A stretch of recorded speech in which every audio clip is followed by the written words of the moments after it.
दोस्तों स्वागत है आपका बिहार न्यूज में। दोस्तों मैं हूं फिरदौस गनी और आप देख रहे हैं केडीबी लाइव।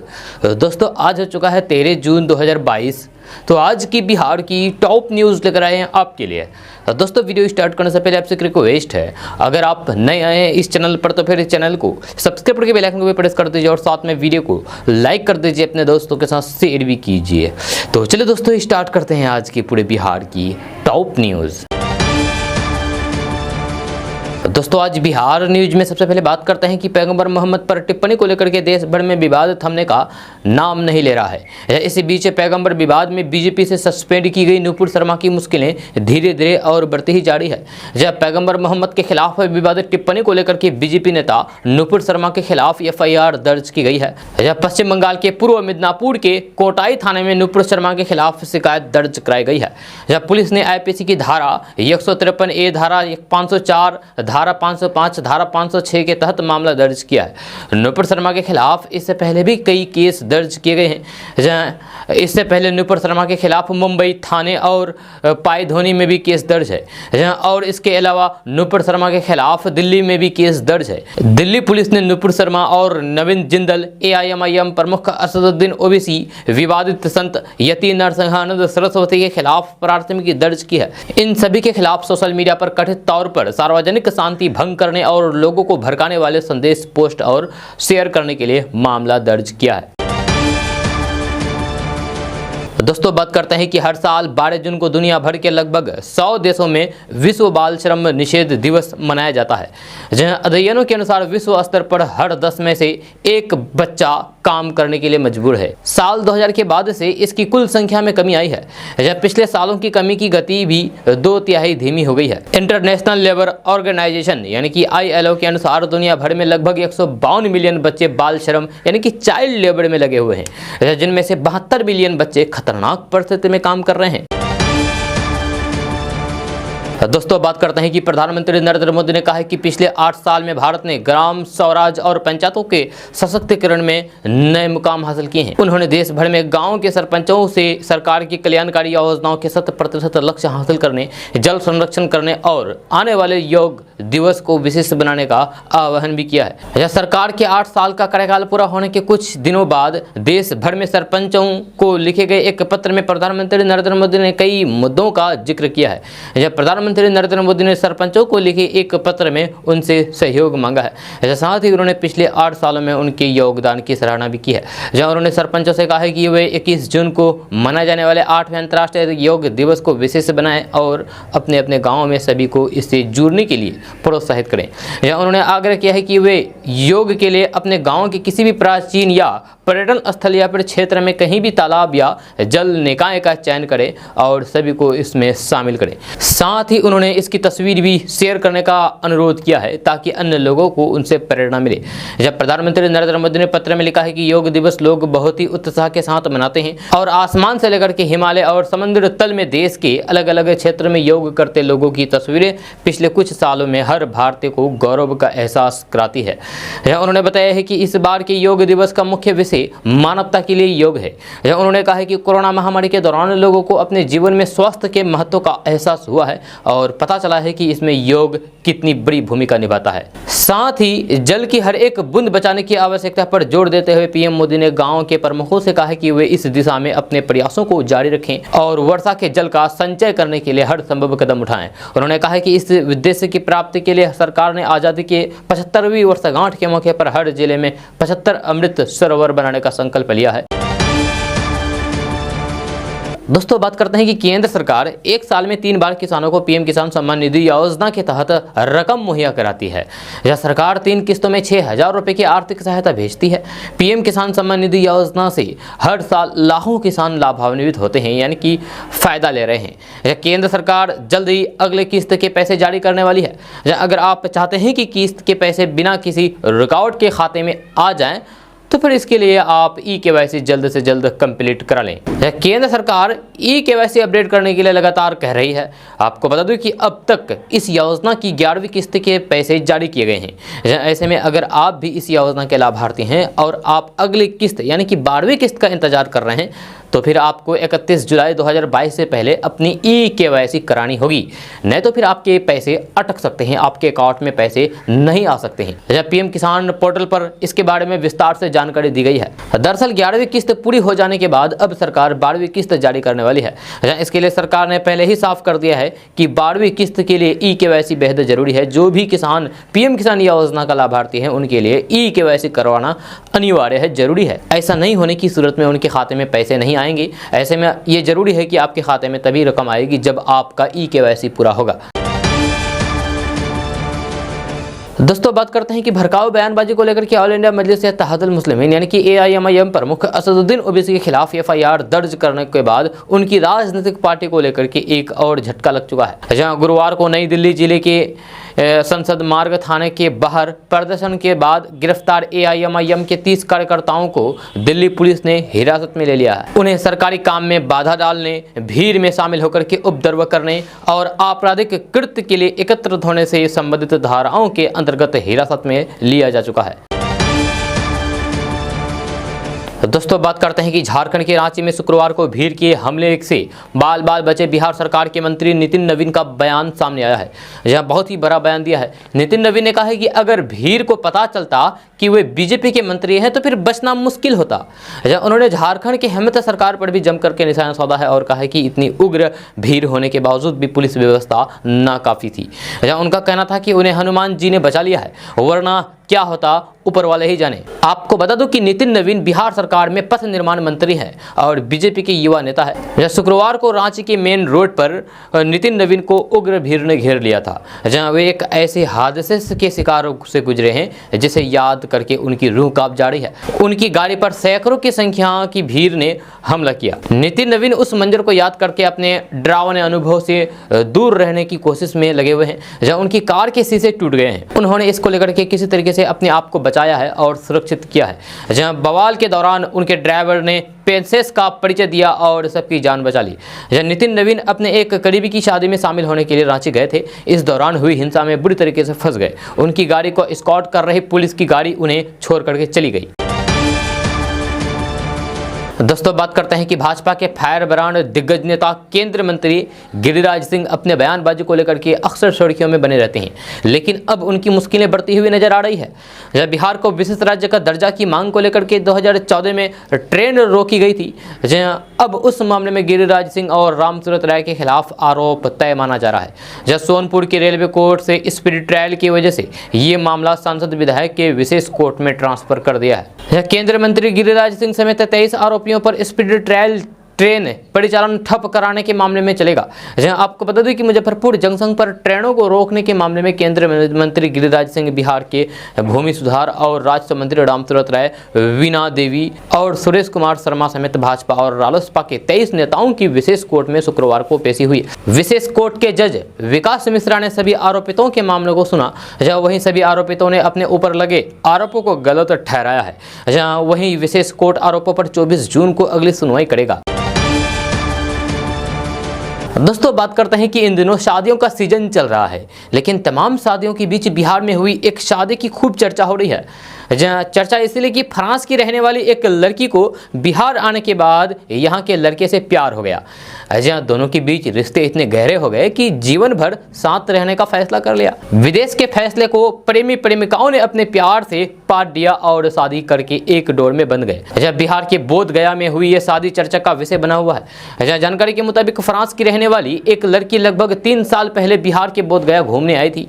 इसी दौरान उनकी मुलाकात रोहित नाम के टूरिस्ट गाइड से हुई। बोध गया में घूमने के दौरान दोनों की हुई बातचीत प्यार में बदल गई। धीरे धीरे वे दोनों एक दूसरे के करीब आ गए और जीवन भर साथ रहने का फैसला कर लिया। बताया जाता है कि 3 साल तक दोनों के बीच अफेयर चला। उसके बाद उन्होंने शादी करने का फैसला किया और 10 जून को दोनों ने बोध गया में परिवार वालों की सहमति के बाद शादी कर ली। दोस्तों बात करते हैं कि बिहार एनडीए की सरकार में बीजेपी कोटे से मंत्री सम्राट चौधरी ने कहा है कि झारखंड में हेमंत सोरेन का गुंडा राज चल रहा है। सम्राट चौधरी ने बीते शुक्रवार को रांची में जुमे की नमाज के बाद उपद्रवियों द्वारा बिहार सरकार के मंत्री नितिन नवीन पर हुए हमले को लेकर के अपने ट्वीट में कड़ी प्रतिक्रिया जाहिर की है। उन्होंने हेमंत सोरेन की सरकार से उपद्रवियों पर त्वरित और कठोर कार्रवाई की मांग की है। आपको बता दूं कि नुपुर शर्मा के खिलाफ प्रदर्शन करने के दौरान रांची में भड़की हिंसा के क्रम में बिहार के पथ निर्माण मंत्री नितिन नवीन उपद्रवी की चपेट में आ गए थे, जहां हमले में वे बाल बाल बच गए, लेकिन उपद्रवियों ने उनकी गाड़ी को बुरी तरीके से क्षतिग्रस्त कर लिया। जहां अब बीजेपी कोटे से बिहार की नीतीश सरकार में मंत्री नितिन नवीन पर झारखंड में हुए हमले के विरोध में बीजेपी झारखंड सरकार के विरोध में उतर आई है। अपने ट्वीट में बिहार सरकार में मंत्री सम्राट चौधरी ने रांची में जुमे की नमाज के बाद बिहार सरकार में मंत्री नितिन नवीन पर हुए हमले की निंदा की है। साथ ही लिखा है कि वोट बैंक की खातिर मुख्यमंत्री हेमंत सोरेन ने झारखंड में गुंडों का राज स्थापित कर रखा है। हेमंत सोरेन को उपद्रवियों के खिलाफ त्वरित और कठोर कार्रवाई करनी चाहिए। दोस्तों बात करते हैं कि कटिहार जिले के कुर्सेला में फर्जी प्रमाण पत्र पर बहाल शिक्षिका यानी कि मैडम जी को पुलिस ने गिरफ्तार करके जेल भेज दिया है। मिली जानकारी के मुताबिक निगरानी की जांच में शिक्षिका विनीता कुमारी के शैक्षणिक प्रमाण पत्र फर्जी पाया गया था, जिसको लेकर के निगरानी विभाग के द्वारा शिक्षिका पर FIR दर्ज कराया गया था। जहां थाना क्षेत्र के 3 घड़िया गांव निवासी सचिनानंद ठाकुर की पत्नी विनीता कुमारी उत्क्रमित मध्य विद्यालय नया टोला 3 घड़िया में शिक्षिका के पद पर कार्यरत थी। कुर्सेला पुलिस ने शिक्षिका को शनिवार को उसके घर से गिरफ्तार करके न्यायिक हिरासत में जेल भेज दिया है। दोस्तों अक्सर आपने सुना होगा कि पटना में पुलिस टीम शराब के खिलाफ छापेमारी करने गई और बवाल हो गया, पुलिसकर्मी ही पीट करके आ गए। या कभी ये सुनाई देता है कि भोजपुर में दारोगा को ही पीट दिया गया, कभी पता चलता है कि सिवान में पुलिस वालों की ही पिटाई हो गई। ये सिर्फ एक जिले की बात ही नहीं है, बल्कि बिहार के ज़्यादातर जिलों की पुलिस अपनी साख बचाने में नाकामयाब रही है। बिहार पुलिस का इकबाल इतना कमज़ोर हो गया है कि गलत काम करने वाले भी पुलिस से डरते नहीं हैं। आंकड़े बताते हैं कि जनवरी से लेकर के मई 2022 तक 151 दिनों में बिहार पुलिस पर करीब 1300 हमले हुए हैं। इससे यह भी पता चलता है कि रोजाना करीब 8 बार बिहार पुलिस की पिटाई हो जाती है। जहां आंकड़े बताते हैं कि जनवरी में पुलिस पर सबसे ज़्यादा हमले हुए हैं। जनवरी 2022 में बिहार पुलिस पर 350 से ज़्यादा हमला किया गया है। फरवरी में 211 बार और मार्च में 227 बार हमला किया गया। अप्रैल में 190 बार और मई में 295 बार आम पब्लिक ने पुलिस पर हमला किया। जानकारी के अनुसार किसी घटना या फिर मामले में पुलिस की ज्यादती ही हमलों का कारण बनती है। जब कहीं मारपीट या फिर बवाल होता है तो फिर पुलिस मुख्यालय आरोपी के साथ दर्जन ऐसे लोगों पर भी मुकदमा दर्ज करा लेती है जिनका घटना से कोई लेना देना ही नहीं होता है। यही आक्रोश पुलिस पर हमले का कारण बनती है। यदि पुलिस अपनी कार्यशैली में बदलाव करे और सही तरीके से मामले की जाँच करे, FIR और फिर गिरफ्तारियां हो तो फिर हमले कम हो सकते हैं। पुलिस पर हुई हमले की कुछ घटना के बारे में बात करें तो जनवरी 2022 में पटना के रामकृष्ण नगर में पुलिस टीम पर हमला किया गया, जहां इसमें कई पुलिसकर्मी घायल हुए। वहीं जनवरी में ही पटना के नालंदा में पुलिस पर हमला हुआ, जिसमें दारोगा सहित 3 पुलिसकर्मी चोटिल हो गए। जहां वही जनवरी में ही विक्रम इलाके में शराब पकड़ने गई पुलिस टीम पर हमला किया गया, जहां कई लोग घायल हुए। जब पिछले माह मई माह में शेखपुरा में पुलिस पर हमला किया गया, जिसमें पुलिस को जिप्सी छोड़ करके भागना पड़ा। बक्सर में तो हद ही हो गई, जब बक्सर में तो SI की पिस्तौल ही छीन ली गई और पुलिस पर हमला हो गया। दोस्तों बात करते हैं कि बिहार में अब किसान पुरखों की खेती का तरीका फिर से अपनाने जा रहे हैं। जहां ऐसे में खेती की दशकों पुरानी विधा एक बार फिर से जीवित होगी। जहां नीतीश सरकार ने इसे प्राकृतिक की खेती का नाम दिया है। जहां 3 साल तक के लिए 31,000 हेक्टेयर का लक्ष्य तय किया गया है। इसके लिए बिहार सरकार अभियान भी चलाएगी। खेती अपनाने वाले किसानों को प्रोत्साहित करने के लिए प्रति एकड़ 2,000 सरकार की ओर से दिया जाएगा। इस पुरानी विधा में यानी कि पुराने तरीके में खेत और किसान के घर से निकले उत्पाद के अलावा कुछ भी नहीं डाला जाएगा। ना तो रासायनिक खाद का प्रयोग होगा और ना ही कीटनाशक का। कंपोस्ट का प्रयोग किसान कर सकते हैं, लेकिन बाजार से खरीद करके नहीं। उन्हें अपने पशुओं से मिले गोबर या फिर मूत्र का उपयोग करके खाद और कीटनाशकों के रूप में करना होगा। मानव श्रम के लागत के लिए सरकार 2,000 देगी। इसके अलावा इस प्रकार की खेती में कोई और खर्च नहीं होगा, लिहाजा इसे जीरो बजट खेती भी कहा जाएगा। इसके अलावा मिट्टी के स्वास्थ्य और पर्यावरण की रक्षा तो होगी ही, कृषि उत्पाद आम जन के स्वास्थ्य के लिए भी लाभदायक होंगे। 3 वर्षों के बाद यानी कि 3 सालों के बाद जब खेती का पहला चक्र पूरा होगा तो फिर उपज भी बढ़ेगा। सरकार जैविक खेती के बाद प्राकृतिक खेती की शुरुआत करने जा रही है। इसे खरीफ मौसम से इसकी शुरुआत होगी। दोस्तों बात करते हैं कि पटना में कोरोना वैक्सीन का तीसरा डोज लेने वालों की संख्या काफ़ी कम है। ऐसे में अब जिला प्रशासन ग्रामीण इलाकों में घर घर पहुंच करके तीसरा डोज लगाएगा।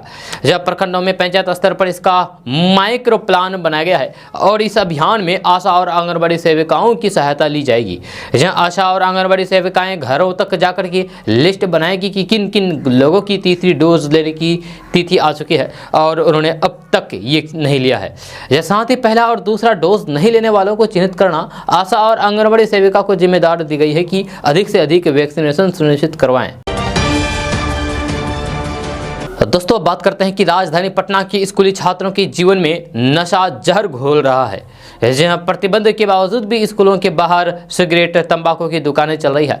आरोप है कि यहां सिगरेट, बीड़ी, खैनी के अलावा भांग, गांजा और स्मैक तक धड़ल्ले से बिक रहे हैं। ऐसे में छात्र भी बेधड़क इनका इस्तेमाल करने लगे हैं। छुट्टी के बाद कई छात्र इन दुकानों पर सिगरेट का कश लगाते दिखे हैं। स्कूल प्रशासन ने इन्हें हटाने के लिए कई बार जिला प्रशासन से कहा, लेकिन कोई ठोस कार्रवाई नहीं हुई।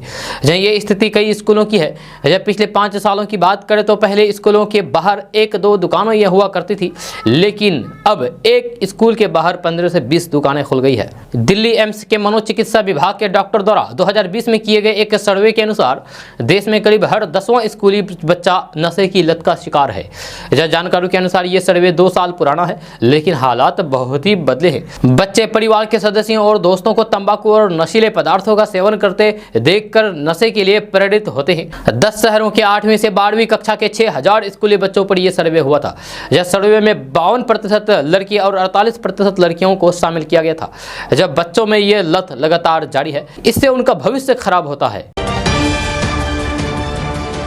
दोस्तों अब बात करते हैं कि घटना बेगूसराय की है, जहां अपराधियों ने सरेआम स्कूटी सवार एक महिला पर फायरिंग कर दी। इस घटना में महिला की हालत गंभीर बनी हुई है। फिलहाल उसे शहर के निजी अस्पताल में भर्ती कराया गया है, लेकिन दुर्भाग्यवश उसकी जान चली गई। यह घटना के बाद परिवार वालों के बीच चीख पुकार मच गई। यह घटना सहायक थाना लोहरिया नगर क्षेत्र के आनंदपुर गाँव की है। मृतक की पहचान आनंदपुर गाँव के वार्ड संख्या 26 वर्षीय उमा शंकर की बड़ी बेटी 24 साल की नेहा देवी के रूप में की जा रही है। ये एक ज्वेलरी शोरूम में काम करती थी। यह घर लौटने के दौरान आनंदपुर गांव के मोड़ पर बदमाशों ने उसके सीने में गोली मार दी। दोस्तों बात करते हैं कि भाजपा नेता और राज्यसभा सदस्य राकेश सिन्हा ने रविवार को कहा है कि भारत में जनसंख्या नियंत्रण की अनिवार्यता महसूस हो रही है। इसके लिए कानून बनाना बहुत जरूरी है। हिंदू समाज समय समय पर सहिष्णुता और धैर्य की सबसे कठिन परीक्षा देता रहा है। अपने गिरे जिला बेगूसराय में भ्रमण पर आए आर.के. सिन्हा ने देश के कुछ शहरों में हुए हाल ही में उपद्रवों पर कहा कि पथराव और आगजनी समाधान तथा संवाद के रास्ते को ध्वस्त कर देता है और दूसरा रास्ता खोलता है। दोस्तों बात करते हैं कि देश के साथ साथ अब बिहार में भी कोरोना का डर सताने लगा है। जब कोरोना महामारी के बढ़ते मामलों ने एक बार फिर से सरकार के माथे पर चिंता की लकीर खींच दी है। ताजा मामला सामने आ रहा है, जहां बिहार सरकार में मंत्री लेसी सिंह कोरोना पॉजिटिव पाई गई है। जब कोरोना के लक्षण पाए जाने पर एंटीजन जांच कराया गया, जिसकी रिपोर्ट पॉजिटिव आई है। आपको बता दूं कि बिहार में शनिवार को अलग अलग जिलों में 104 दिन बाद कोरोना के 44 नए मरीज मिले। जब राजधानी पटना में कोरोना के मामले अचानक बढ़ने लगे हैं। जब पटना में 108 दिन बाद कोरोना के 27 मरीज मिले हैं। जब कोरोना के इतने मरीज मिलने के बाद स्वास्थ्य विभाग में हड़कंप मच गया है। दोस्तों बात करते हैं कि बिहार में भीषण गर्मी से जहां लोग परेशान हैं और जनजीवन अस्त व्यस्त है, वहीं बिहार के उत्तरी भागों में पिछले 4 दिनों से रुक रुक करके प्री मानसून की बारिश लोगों को राहत दे रही है। मौसम विभाग ने फिर से उत्तर बिहार के सीमांचल और कोसी के 10 जिलों में आंधी, तूफान, गरज, आकाशीय बिजली के साथ बारिश की चेतावनी जारी की है। जिन जिलों में बारिश को लेकर के अलर्ट जारी किया गया है, उनमें पश्चिमी चंपारण, पूर्वी चंपारण, सीतामढ़ी से भर, मधुबनी, सुपौल, अररिया, कटिहार, किशनगंज, पूर्णिया जिला शामिल है। दक्षिण बिहार में अब 15 जून को बारिश होने के आसार जताए जा रहे हैं। पिछले 24 घंटे में उत्तर बिहार की ओर आंशिक बारिश हुई है, जबकि शनिवार को बक्सर और औरंगाबाद हीट वेव की चपेट में रहे हैं। 21 दिनों के बाद बिहार में लू की स्थिति देखी गई है। जब बिहार के 6 जिलों में पारा 40 डिग्री के पार रहा है। जब पूरे बिहार में सबसे गर्म बक्सर रहा है, जहां अधिकतम पारा 44, जबकि औरंगाबाद में 43 डिग्री दर्ज किया गया है। पटना का अधिकतम तापमान 38 डिग्री रहा है। दोस्तों बात करते हैं कि छपरा जिला से एक हैरान कर देने वाली खबर सामने आई है। जब मां शादी में शामिल होने के लिए मायके गई, तो फिर बेटी ने ये सोचकर कि अब तो अगले दिन ही माँ बाप और भाई घर वापस लौटेंगे, इस बीच हम रात भर अकेले रहेंगे। ये सोच करके अपने घर पर प्रेमी को बुला लिया, लेकिन एन वक्त पर रंग में भंग पड़ा और लड़की का भाई रात को ही घर लौट आया। जब लड़की का भाई दरवाजा खुलवाया तो फिर दरवाजा नहीं खुला। इसके बाद उसने दरवाजे को तोड़ा तो फिर घर के अंदर का हाल देख करके चौंक गया, क्योंकि उसके घर में कोई अनजान शख्स था, जहां वो भी उसकी बहन के साथ। फिर क्या था, प्रेमिका से मिलने चुपके चुपके पहुंचे युवक को लोगों ने पकड़ लिया रंगे हाथ और फिर उसकी शादी करा दी वहीं पर। प्रेम और विवाह का ये मामला बिहार के छपरा जिला का है, जहां चोरी छिपे प्यार करते हुए युवक पकड़ा गया तो फिर उसने भी ग्रामीणों के निर्णय का स्वागत करते हुए लड़की से शादी कर ली। यह मामला छपरा के इशुआपुर प्रखंड के सिसुआ गांव का है, जहां शनिवार की रात यह घटना हुई है। जहां प्रेमिका से मिलने आए युवक को ग्रामीणों ने पकड़ लिया तो फिर लड़के ने मामला प्रेम प्रसंग का बताया और तब ग्रामीणों ने उनकी शादी करा दी। दोस्तों बात करते हैं कि बिहार के नवादा जिले में बैटरी में डालने वाले पानी पीने से 4 बच्चों की हालत गंभीर हो गई है, जिसे इलाज के लिए अस्पताल में भर्ती कराया गया है, जहां एक बच्चे की जान चली गई। जहां वहीं अन्य बच्चों की हालत चिंताजनक बनी हुई है, जहां सभी का इलाज ICU में चल रहा है। 2 बच्चों के खतरे से बाहर बताए जा रहे हैं। घटना जिले के सीतामढ़ी थाना क्षेत्र की है। दोस्तों बात करते हैं कि बिहार में गन्ने की खेती से किसानों का मोहभंग होता जा रहा है, लिहाजा गन्ने की खेती को बढ़ावा देने के लिए सरकार अब किसानों को धान के साथ गन्ने की खेती पर अतिरिक्त अनुदान देगी। जहां पहल के पीछे कोशिश ये है कि धान के जरिए किसानों को गन्ने की खेती के लिए प्रेरित किया जाए। जहां शर्त ये होगी कि किसानों को धान के साथ गन्ने की खेती करनी होगी। गन्ने का रकबा बढ़ाने के लिए ये पहल की जा रही है। जहां गन्ना उद्योग विभाग ने चीनी मिलों के जरिए किसानों को प्रेरित करने का विस्तार से प्लान तैयार किया है। इसके तहत 50% अनुदान मिलने पर धान का बीज किसानों को मुहैया कराया जा रहा है। इसके साथ ही प्रति 10,000 पौधे पर किसानों को 15,000 रुपए अनुदान देने के साथ ही कई सहूलियत देने की तैयारी है। दोस्तों बात करते हैं कि दुनिया भर में कल विश्व बाल श्रम निषेध दिवस मनाया गया। जब दुनिया भर के बच्चों को बाल मजदूरी के धंधे से निकालने के लिए इस दिवस को मनाने की शुरुआत हुई थी, लेकिन आज इतने सालों के बाद भी हालातों में कोई ज़्यादा सुधार नहीं हुआ है। जब बात अगर केवल भारत की करें तो फिर पिछले 6 सालों में देश में 7 करोड़ बाल श्रमिक यानी कि मजदूर बढ़ गए हैं। अंतर्राष्ट्रीय बाल श्रम संगठन यानी कि ILO और यूनिसेफ के अनुसार साल 2016 में देश भर में करीब 9 करोड़ 40 लाख बाल श्रमिक थे यानी कि मजदूर थे, जो अब बढ़ करके 16 करोड़ हो गए हैं। ये तो केवल एक अनुमान है, हकीकत में बाल श्रमिक के देश में इससे कहीं ज़्यादा हो सकते हैं। जब आंकड़ों पर नजर डालें तो सबसे ज़्यादा बाल मजदूर CM योगी आदित्यनाथ के प्रदेश उत्तर प्रदेश में है। इसके बाद बिहार और तीसरे नंबर पर राजस्थान में है। उत्तर प्रदेश में 8,96,000 है, बिहार में 4,51,000 है और राजस्थान में 2,52,000 बाल मजदूर है। राजस्थान के श्रम विभाग के अनुसार इस साल 7 जिलों में सर्वे किया गया, जिसमें जयपुर में सबसे ज्यादा बाल श्रमिक पाए गए। अब सवाल यह है कि आखिर क्यों इतनी बाल श्रमिक बढ़ रहे हैं यानी कि बाल मजदूर बढ़ रहे हैं। तो बाल मजदूर बढ़ने के पीछे गरीबी तो है ही, लेकिन सख्ती से कार्रवाई ना होना भी इसका मुख्य कारण है। पुलिस बाल मजदूर को रेस्क्यू करके उनके माता पिता को दे देती है, लेकिन माता पिता गरीबी के चलते अपने बच्चों को फिर से बाल मजदूरी में ढकेल देते हैं। नियोक्ता पर बड़ी कार्रवाई ना होना भी इसका मुख्य कारण है। दोस्तों बात करते हैं कि कटिहार में निवेश प्रोत्साहन नीति के तहत बाइक निर्माता कंपनी रोएटो इलेक्ट्रिक कंपनी ने प्लांट लगाने का फैसला किया है और भूमि पूजन के साथ ही इसकी शुरुआत भी हो चुकी है। ई बाइक के निर्माण से एक तरफ जिले में विकास को जहां पंख मिलेंगे, वहीं पढ़े लिखे बेरोजगार युवाओं को रोजगार भी मिलेगा, जिससे आसपास के जिलों से रोजी रोटी की तलाश के लिए हो रही पलायन पर रोक लगेगी। जहां कटिहार जिले के एक निजी होटल के सभागार में बाइक निर्माता कंपनी के CEO संदीप रतलाम और सांसद दुलाल चंद गोस्वामी ने रोएटो इलेक्ट्रिक कंपनी के नए इलेक्ट्रिक बाइक को संयुक्त रूप से लॉन्च किया है। दोस्तों बात करते हैं कि केंद्रीय शिक्षा मंत्री धर्मेंद्र प्रधान ने शिक्षा मंत्रियों के 2 दिवसीय राष्ट्रीय सम्मेलन को संबोधित करने गुजरात पहुंचे।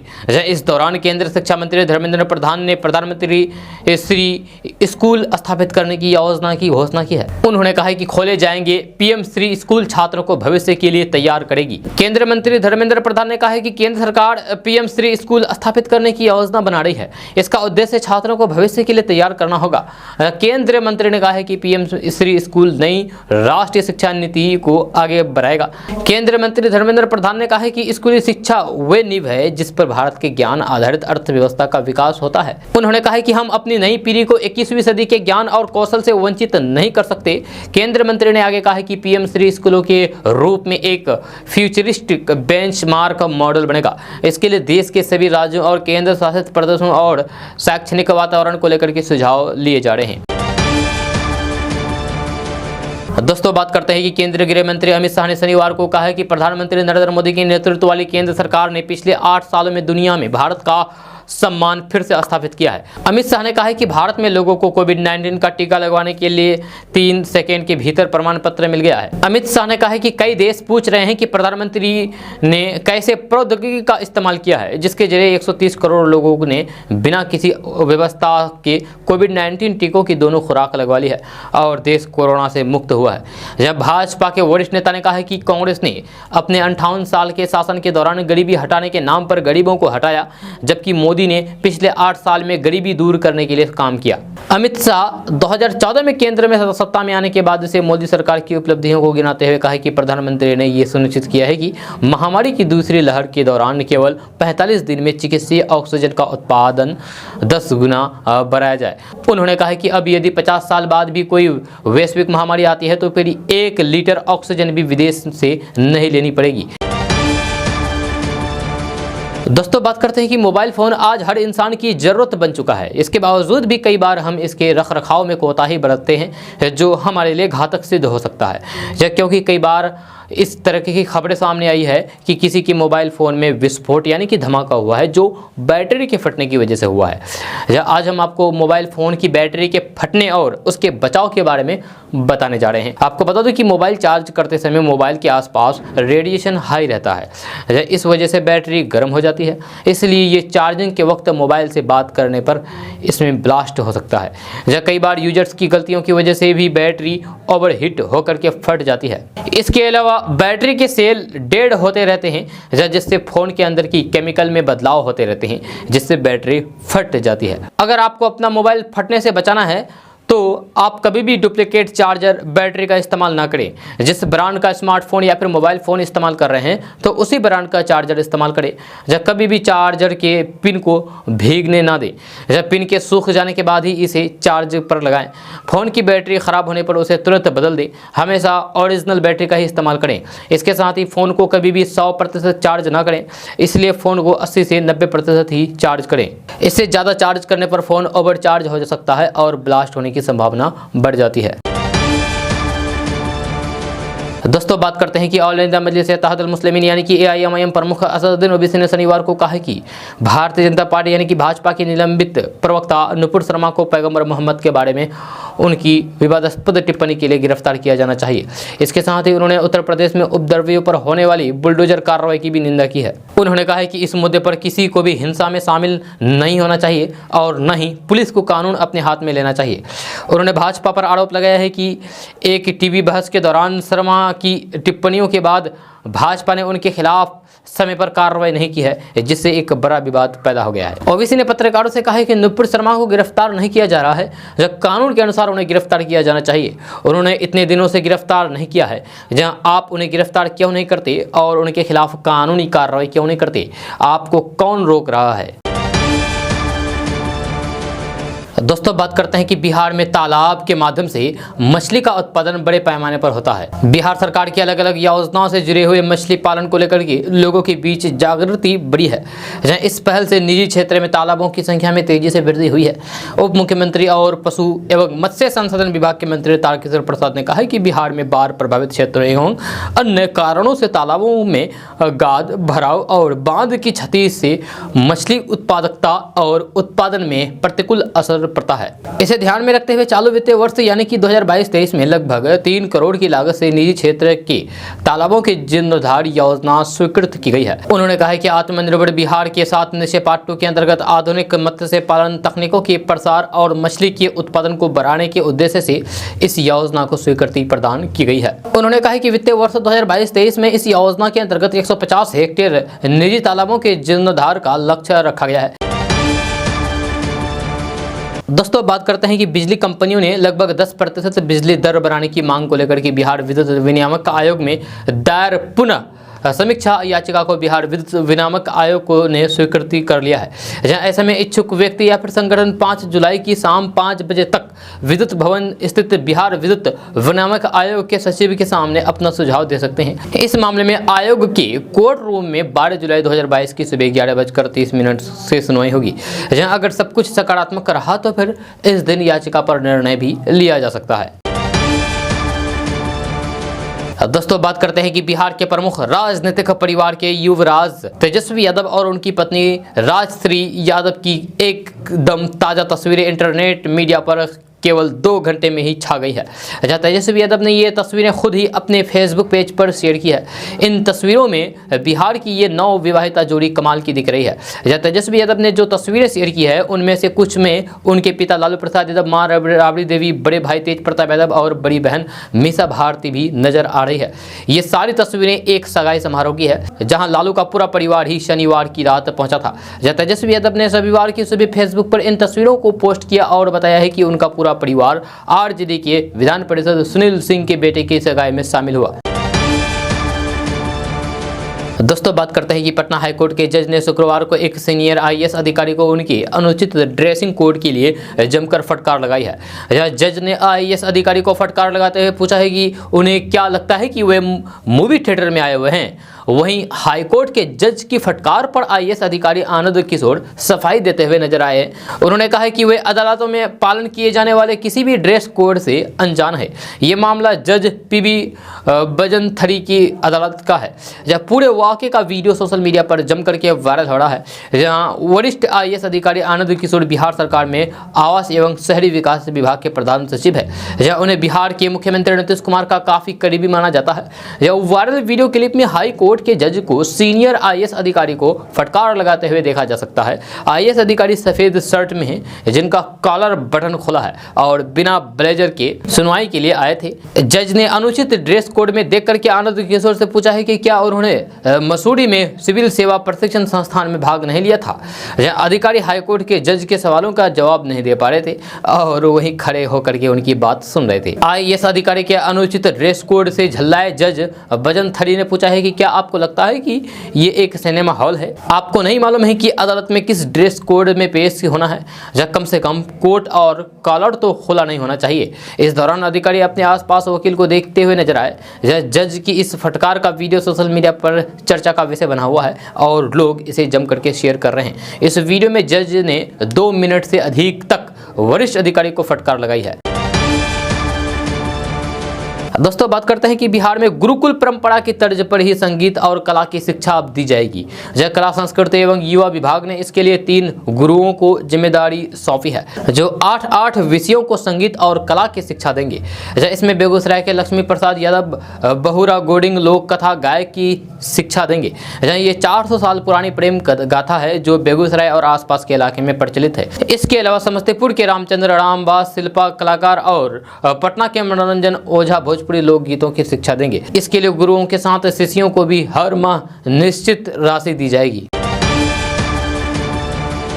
दोस्तों बात करते हैं कि पिछले महीने केंद्र सरकार की ओर से पेट्रोल डीजल पर एक्साइज ड्यूटी घटने के बाद बिहार में पेट्रोल डीजल की कीमत में हुई कमी हुई है, लेकिन इसके बाद भी पेट्रोल और डीजल की कीमतों में लगातार उतार चढ़ाव जारी है।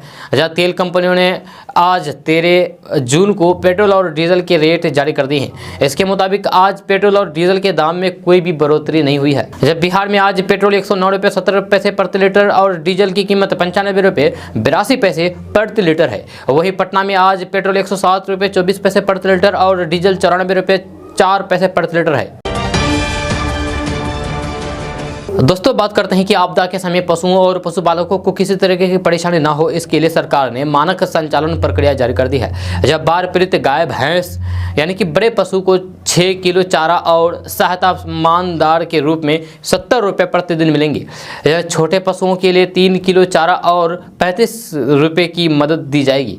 जब भेड़ बकरी के लिए 1 किलो चारा का वितरण किया जाएगा। पशुओं की मौत पर मुआवजा को लेकर भी अनुदान की दर की सूची सभी जिलों को भेज दी गई है। दुधारू पशु जैसे गाय भैंस की मौत पर 30,000 रुपये मिलेंगे। जहाँ एक परिवार को 3 पशुओं के लिए ही मुआवजा मिलेगा। जहाँ सरकार बाढ़ आदि आपदा में मछुआरों को होने वाले नुकसान की भी भरपाई करेगी। जहाँ नाव को आंशिक नुकसान पहुंचता है तो मरम्मत के लिए 4100 रुपये, पूरी तरीके से क्षतिग्रस्त नाव के लिए 9600 रुपये दिए जाएंगे। यदि जाल पूरी तरीके से नष्ट हो जाती है तो फिर 2600 रुपये का अनुदान मिलेगा। थोड़े नुकसान पर 2100 रुपये का प्रावधान है। दोस्तों आज का न्यूज़ बस यहाँ तक। कैसा लगा जरूर अपना सुझाव दीजिएगा नीचे कमेंट बॉक्स में कमेंट करके। अगर आप नए आए हैं इस चैनल पर तो फिर चैनल को सब्सक्राइब करके बेल आइकन भी प्रेस कर दीजिए और साथ में वीडियो को लाइक कर दीजिए, अपने दोस्तों के साथ शेयर भी कीजिए। तो मिलते हैं दोस्तों फिर कल की वीडियो में, तब तक के लिए जय हिंद जय बिहार।